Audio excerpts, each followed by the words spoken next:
तरीके का घटनाक्रम हुआ और क्या जो फैसला रहा बैठक को लेकर, क्या विवाद था? केंद्र सरकार की गाइडलाइन के अनुरूप दिशा की बैठक का प्रावधान है और दिशा की बैठक में जो स्थानीय सांसद होता है उसको एज ए अध्यक्ष के रूप में नॉमिनेट किया गया है केंद्र सरकार की ओर से। और जो कई बार होता है कि जिले में 2 संसदीय क्षेत्र पड़ते हैं, तो नजदीकी संसदीय क्षेत्र उदयपुर और वहां से हमारे जो सांसद महोदय आते हैं वो इस कमेटी के सह अध्यक्ष हैं। पिछले ये तीसरी बैठक है दिशा की। पिछले 3 बैठकों में के अंदर मैंने पिछली 2 बैठकों के अंदर देखा, जब भी बैठक को आयोजित कराने की बात हुई हमेशा बैठक को निरस्त कराया कलेक्टर साहब को के। कई बार उन्होंने कहा कि इस तारीख को मैं अवेलेबल नहीं हूं। कलेक्टर साहब जो सचिव हैं उन्होंने मुझे बताया तो मैंने एक्सेप्ट किया, ठीक है वो कहें 10 दिन। तो पिछली 2 बैठकों में उन्होंने जो डेट दी उस हिसाब से हमने डेट चेंज की और शाम को रिटर्न फोन आता है कि उसको निरस्त करो, मैं आज भी अवेलेबल नहीं हूं। तो फिर मैंने कहा ऐसे पॉसिबल नहीं है क्योंकि मेरा राइट्स बनता है, मैं इस बैठक का अध्यक्ष हूं। आज जिस तरह से घटनाक्रम हुआ, आज सेंट्रल गवर्नमेंट की सारी स्कीमों पे चर्चा हो रही थी, साथ ही स्टेट गवर्नमेंट की कुछ स्कीमों पे चर्चा हो रही थी। उन्होंने हर स्कीम पे, जैसे कि नरेगा ज्वलन मुद्दा है, हमने यहाँ पर सीएलएफ जो राजीविका महिला है, राजीविका महिलाओं को जब भी कोई भी पार्टी हो, कोई भी सरकार हो, आयोजन करना होता है तो राजीविका महिलाओं को पहले बुलाते हैं। इन महिलाओं के सीएलएफ के भवन निर्माण की बात आई, रोजगार गारंटी की बात आई, फॉरेस्ट राइट एक्ट के तहत पट्टे वितरण नहीं हुए उनकी बात आई। इसके अलावा एजुकेशन के अंदर जैसे दूध पैकिंग आ रहा है, पैकिंग दूध आ रहा है, बच्चे नहीं पी रहे, ये सच्चाई है, इस पे बात हुई।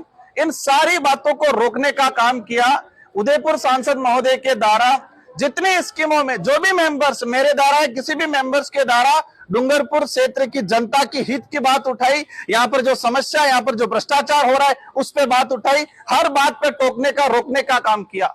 इनका एक प्रोपोगेंडा था, प्री प्लान तरीके से आए थे कि दिशा की बैठक को किस तरह से डिस्टर्ब किया जाए, दिशा की बैठक में किस तरह से अराजकता फैला किया जाए, बेवजह चीजों को, बेवजह हर चीज को कोई भी अधिकारी लीगल जवाब दे रहा है तुरंत टोकना कि ये नहीं है दिशा की गाइडलाइन का। यार दिशा की गाइडलाइन में तो बहुत सारी चीजें नहीं है, लेकिन डूंगरपुर को जरूरत है और अध्यक्ष की अनुमति से किसी भी विषय पे, सब्जेक्ट पे उसको उठाया जा सकता है।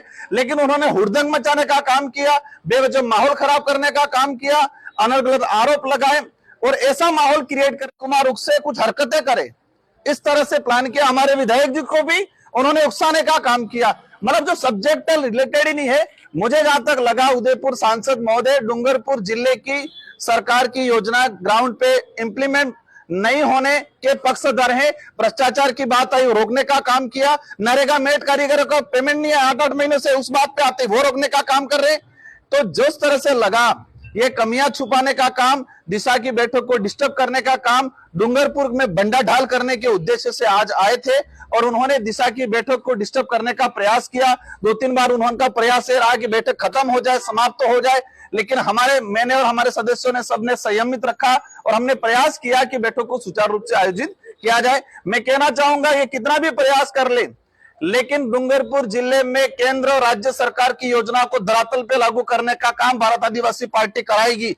जहां पर भ्रष्टाचार होगा उसका खुलासा भी करेगी। नरेगा हो या पीएम श्री योजना हो या सीएलएफ की बात हो या फॉरेस्ट राइट एक्ट के तहत पट्टों की बात हो, एग्रीकल्चर की बात हो, इन सारी चीजों पे भारत आदिवासी पार्टी, हमारे जनप्रतिनिधि प्रयास करेंगे कि गवर्नमेंट की स्कीमें धरातल पे लागू हो और इंप्लीमेंट हो। लेकिन वो डिस्टर्ब करने का काम कर रहे थे, वो गलतियां छुपाने का काम कर रहे थे। वो नहीं चाहते कि दिशा की बैठक सुचारू रूप से संचालित हो, वो ये चाहते हैं कि यहाँ पर पूरा व्यस्त व्यस्त हो जाए। जिस तरह से उनका रवैया था, मुझे लगा कि एक फिक्स प्लान के तहत जो आए व्यक्ति लड़ाई करने का बहाना ढूंढ रहे थे वो हर विषय पे, और उनका प्रयास था कि इसको लड़ाई कराए, इसको बिखरने का काम करें। उन्होंने डीएम साहब से मांग की उनके खिलाफ, उनसे कोई मंतव्य देने का।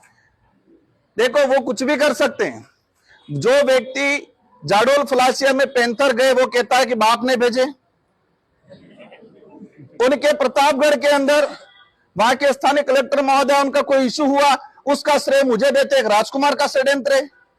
जो व्यक्ति आदिवासियों के घर जलाने की बात करता है वो इस प्रकार का व्यक्ति कुछ भी हरकत कर सकता है। मैं तो इनको लेके चर्चा ही नहीं करना चाहता। मैंने तो उनको घोषित कर रखा है। और आज जो चर्चा हमने कहा कि आपको दादागिरी करनी है, धमकी करनी है या राजनीति करनी है तो बाहर जाके करें, बाहर आए। ये बोलना क्या गलत है? उनका प्लान है कि किस तरह से डिस्टर्ब किया जाए, किस तरह से यहाँ की योजना, सरकार की जो योजना उसको डिस्टर्ब किया जाए, किस तरह के यहाँ के आदिवासी दलित पिछड़े की जो लिए योजना है उसको खत्म किया जाए। नरेगा के अंदर आज हालत खराब पड़ी हुई है, 8-8 महीने से मेड कारीगरों का पेमेंट नहीं हो रहा है। मैंने सवाल किया, सरकार कैंप लगा रही है, कैंप लगा रही है, सरकार पैसा कहां से दे रही है? सरकार 1 रुपया नहीं दे रही है। सरपंचों से पैसा लगा रहे, 50-50 हजार रुपए के कैंप का हो रहा है, सरकार अतिरिक्त बजट क्यों नहीं दे रही है? इस बात पे बात बोलते कह रहे नहीं ये विषय नहीं है, इसको छेड़ना नहीं है। मतलब सरकार की कमियों को छुपाने का काम और लोगों को मुद्दों से भटकाने का काम उन्होंने किया है। लेकिन हम संतुष्ट हैं क्योंकि वो चाहते थे हमको आक्रोशित करना, वो चाहते थे हम बौखलाहट की स्थिति में आए। हम संयमित भाषा में उनको जवाब दिया और हमने सुचारू रूप से इस बैठक को आयोजित कराया। हमारा आगे भी प्रयास रहेगा, वो कितना भी कर ले, कुछ भी कर ले, लेकिन इस डूंगरपुर क्षेत्र, आदिवासी बाहुल्य क्षेत्र की जनता समझदार है और समय आने पे लोकतांत्रिक तरीके से उनको जवाब देगी।